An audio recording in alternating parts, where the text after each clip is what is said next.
I never thought I'd be the guy typing this. I always skipped these posts. We were the couple our friends envied. Now, I'm sitting in my car at 3 a.m., staring at our living room window, wondering who the hell is sleeping in my bed.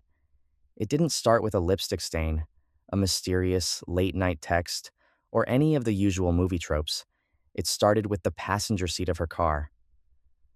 My wife Clara and I have been married for 5 years, together for 8. We're both 32. We have a comfortable life, a golden retriever named Buster, and a mortgage on a beautiful house in the suburbs. We were happy. At least I was.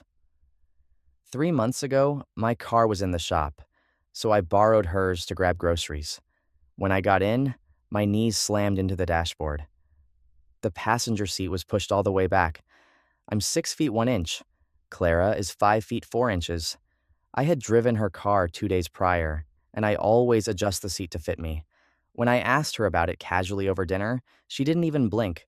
"Oh, I gave Sarah from accounting a ride to the train station," she said, twirling her pasta. "She's super tall." I knew Sarah. She was tall. It made perfect sense. I dropped it immediately. That's the thing about trust. It makes you blind to the obvious. But a week later, it happened again. This time, I was moving her car into the garage to dodge an incoming hailstorm. The seat was pushed all the way back again, and this time there was a faint, almost imperceptible smell in the cabin. It wasn't cologne. It was cedar and black pepper. It smelled like a high-end beard oil. Again, I brought it up, trying to keep my voice light. "Sarah need another ride?" Clara laughed. But this time, I noticed her eyes flick to the left, a micro-expression. "No, I went to lunch with my boss, David. We took my car." David is a large man. It was a plausible excuse, but a tiny, jagged seed of doubt had been planted in my chest. Over the next month, Clara started changing. It wasn't anything dramatic. It was a slow, subtle shift, like the changing of the seasons. She started buying new underwear. Not lingerie, just nicer, more expensive matching sets instead of her usual comfortable cotton ones. When I complimented her, she said she was just trying to feel better about herself. She started going to the gym at 7 p.m. instead of 6 a.m. She said it was because work was getting stressful, but when she came home, she didn't smell like sweat. She smelled like high-end body wash. The worst part was the phone. She didn't lock it down like Fort Knox. She didn't change her passcode. That would be too obvious. Instead, she just started placing it face down on the counter. She started taking it into the bathroom when she showered, something she had never done in 8 years. I was losing my mind. I felt like a crazy person. I was scrutinizing every word she said, analyzing every movement. One night, we had our close friends, Mark and Chloe, over for dinner. Mark and I have been best friends since college. He's a graphic designer, a bit of a hipster, always meticulously groomed.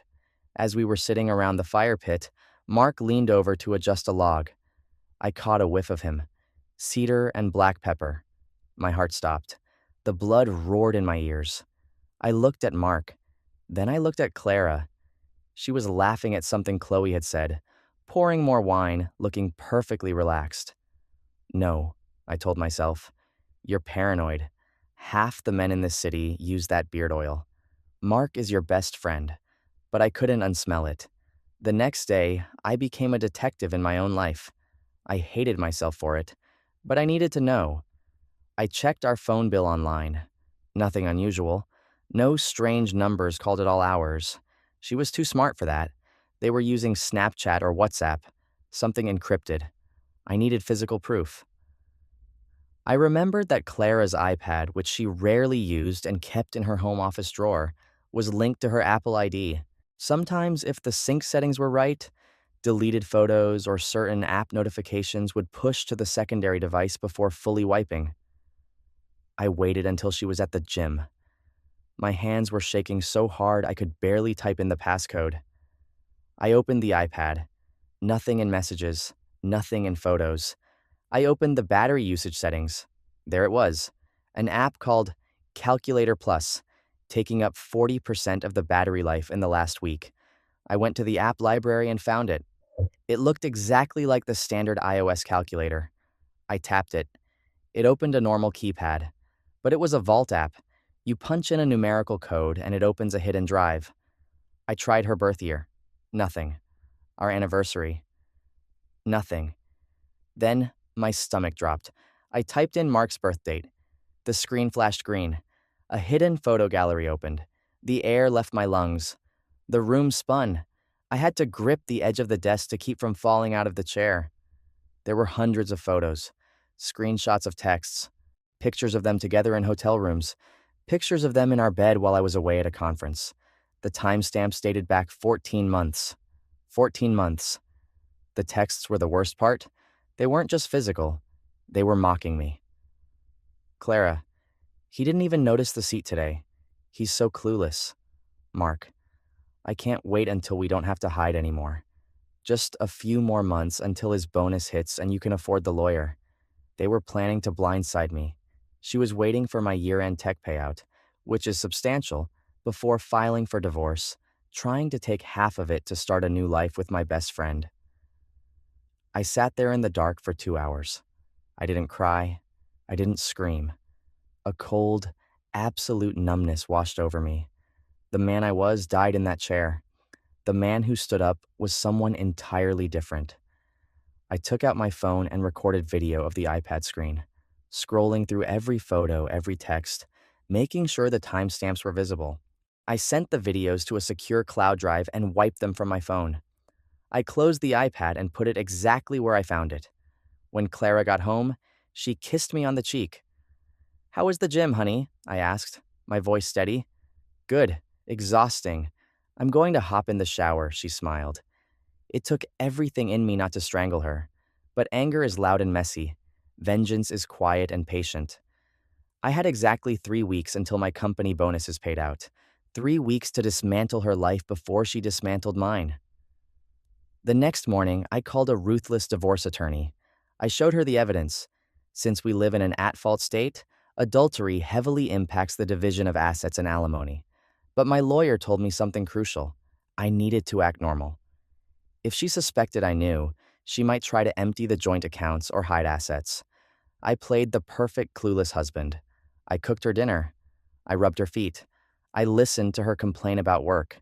Every time I looked at her, I felt a physical wave of nausea, but I smiled through it. Meanwhile, I was busy. I opened a separate bank account at a different bank. I quietly moved all my sentimental items, family heirlooms, my grandfather's watch, into a safety deposit box. I had my HR department reroute my upcoming bonus directly into my new private account, citing a bank transition. Then I focused on Mark. Mark's wife, Chloe, is a sweetheart. She's a pediatric nurse, works grueling hours, and adored Mark. She didn't deserve this. I needed her to know. But I couldn't just tell her. I needed her to see it. Mark and Chloe were planning to host a dinner party for Chloe's 30th birthday in 2 weeks. Clara was helping Mark plan it. I volunteered to handle the tech for the party. A slideshow of Chloe's life, playing softly in the background on their massive living room TV. Mark, being the lazy guy he is, happily handed over the flash drive with the photos. "Just make it look nice, man. You know how to do that transition stuff," Mark said, slapping me on the back. "Don't worry," I smiled. "It's going to be unforgettable." The night of the party arrived. Clara spent 2 hours getting ready. She wore a dress I bought her for our anniversary. I felt a cold thrill of anticipation. We arrived at Mark and Chloe's house. About 20 of their friends and family were there, including Chloe's strict conservative parents. The drinks were flowing. Everyone was laughing. Clara and Mark kept exchanging subtle, secret glances across the room. I watched them, sipping my bourbon, savoring the fact that I held the detonator. Around 9 p.m., it was time for the toast. We all gathered in the living room. Mark stood up, wrapping an arm around Chloe, looking like the perfect, loving husband. "I just want to say how much I love this woman," Mark beamed, raising his glass. "To Chloe, the most honest, beautiful person I know." "To Chloe," Clara chimed in, smiling brightly. "Before we cut the cake," I spoke up, stepping toward the smart TV, I put together a little slideshow. Mark helped me pick out some very special moments. Oh, you guys didn't have to do that, Chloe gushed, tearing up. I pulled the remote from my pocket. Hit the lights, Clara. Clara flipped the switch. The room went dark. I pressed play. The first few slides were normal. Pictures of Chloe as a kid, Chloe in nursing school, Mark and Chloe's wedding. Soft acoustic music played in the background. Then, the music stopped. The screen cut to black for a full 3 seconds. The next image wasn't Chloe. It was a screenshot of a text message, blown up on a 75-inch 4K screen. Mark, I can still taste you. Clara, see you on Tuesday. He thinks I'm at the gym. A confused murmur rippled through the room. Chloe squinted at the screen. Wait, what is this? I clicked to the next slide. It was a photo of Mark and Clara, taken from a high angle in a hotel bathroom mirror. Mark was shirtless. Clara was in the matching underwear set I had complimented her on. The silence in the room was deafening. You could hear a pin drop. What the fuck? Chloe's brother said from the back. I clicked again. Another screenshot. Clara. Just waiting for the bonus to hit. Then I'm filing. I love you. Turn it off, Mark screamed, lunging for the TV. He yanked the power cord from the wall. The screen went black, but the image was already burned into everyone's retinas. The lights flicked back on.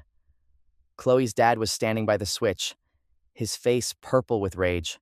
Chloe dropped her wine glass. It shattered on the hardwood floor, a sharp crash that broke the silence. She was hyperventilating, staring at Mark. Chloe, baby, listen to me, it's fake. It's a joke. Mark stammered, his face pale as a ghost, reaching out for her. Chloe slapped him so hard it echoed. I turned to look at Clara. She was backed against the wall, her hands covering her mouth, her eyes wide with absolute unadulterated terror. The mask was completely gone. You, she whispered, staring at me. I noticed the car seat, Clara, I said, my voice calm, conversational, and the beard oil. I reached into my inner jacket pocket, pulled out a thick manila envelope, and dropped it on the coffee table in front of her. Those are the divorce papers, I said loudly, ensuring everyone in the room heard. I filed them yesterday. You'll notice my bonus isn't in our joint account, and you'll notice I'm taking the house. My lawyer says, given the evidence, you won't get a dime of alimony. I looked at Mark, who was currently backed into a corner by Chloe's father and 2 brothers. Good luck paying for her new life, Mark, I said. I hope it was worth it. I didn't wait for a response. I turned around, walked out the front door, and got into my car.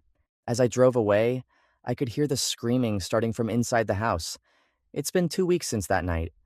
I'm sitting in my new, quiet house with Buster at my feet. Clara tried to call me 50 times the first night. Then came the emails, begging, apologizing, blaming Mark, saying it was a mistake. I haven't responded to a single one. I heard through mutual friends that Chloe kicked Mark out that same night. Mark tried to stay with Clara, but Clara's parents, who were deeply embarrassed by the whole ordeal, cut her off financially. With no bonus money to steal, and Mark facing his own brutal divorce, their little romance crumbled in less than a week. They thought I was clueless. They thought they could play me. But as I sit here, sipping my coffee in the peace of a home that is entirely mine, I realize something. The best revenge isn't screaming. It isn't violence. The best revenge is letting them burn their own lives down, while you hold the matches.